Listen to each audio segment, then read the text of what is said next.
Well, what they're doing with Joe Biden is getting him to appear to appeal to older, whiter voters in the Rust Belt states, and she's focusing on the Sun Belt states of Nevada and Arizona. But they're trying to actually say that this new administration represents change, a difficult act to sell when, of course, they've been in government for the last 3.5 years.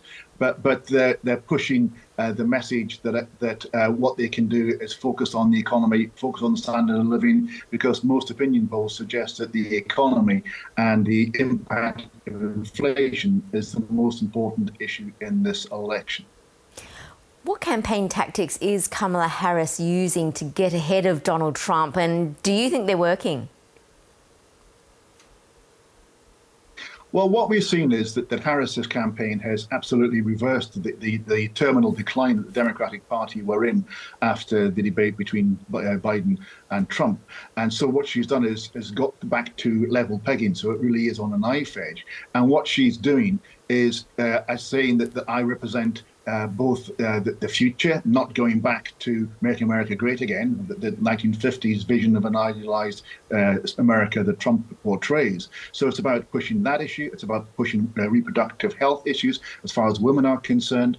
It's about actually embodying the change. She doesn't talk about being a Black and Indian woman or indeed a woman. She just talks about the fact that she's a generational change and lets those things speak for herself. So her speech in Chicago didn't mention those aspects. Those aspects didn't do so well for Hillary Clinton, and therefore she's embodying them rather than articulating them as her campaign messages. So it's about continuity with the Biden administration on things like having a plan for the border, having a plan for the economy, and actually trying to win on the record of macroeconomic investment rather than anything else. But it's a difficult balancing act between embodying change and being a change candidate, and at the same time not wishing to deviate from the record of the last administration of which she is still a part.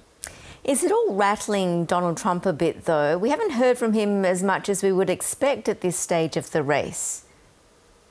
Well, what we have is a bizarre situation whereby Trump thought he had this thing sewn up against Biden, and he was almost taking a victory lap.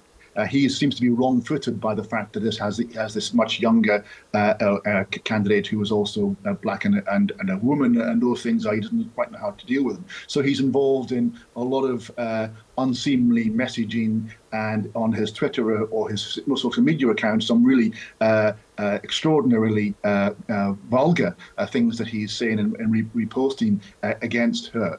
By contrast, his campaign are much more measured and much more focused, and they are paying for billions of pounds worth of advertising that actually goes massively for her on her record and her past, as they would allege, as a liberal. So there's two aspects to this. There's Trump, who seems unfocused. Some people even think he's suffering from PTSD from being shot at.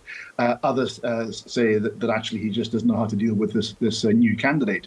But the campaign itself is actually viciously going after her on her record in a whole variety of ways in those key marginal states, because it all comes down to about 6 or 7 states. Really, it comes down to undecided voters, perhaps about 6% in 6 or 7 states. So it's extraordinary how the American election will come down to this. Most analysts would say that Harris is likely to win the popular vote, but it doesn't come down to the popular vote. It comes down to the Electoral College, and that's where the Republicans have a built-in advantage. And as far as the Republicans are concerned, they think that the narrow lead that Harris has in the polls would not be matched by the way in which the Electoral College works, and therefore at this stage they're confident of victory. What strategy do you think the Trump team are discussing right now? How will they approach the debate next week?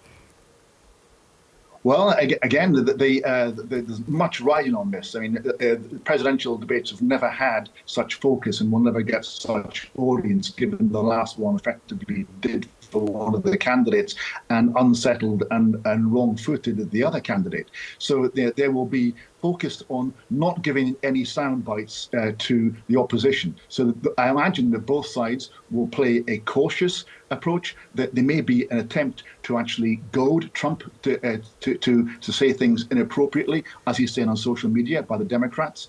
As far as the the Republicans are concerned, they will try and knock her off her stride.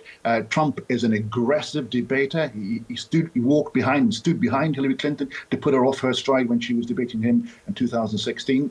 So we can expect a bruising encounter, and yet at the same time, that overriding concern about not having the soundbite moment that goes viral and actually influences the campaign in a negative way. So it's about avoiding the negatives rather than necessarily accentuating the positives. How much of an audience do you think this debate will have compared to the one with Joe Biden, and also being closer to the November election? How important is this one?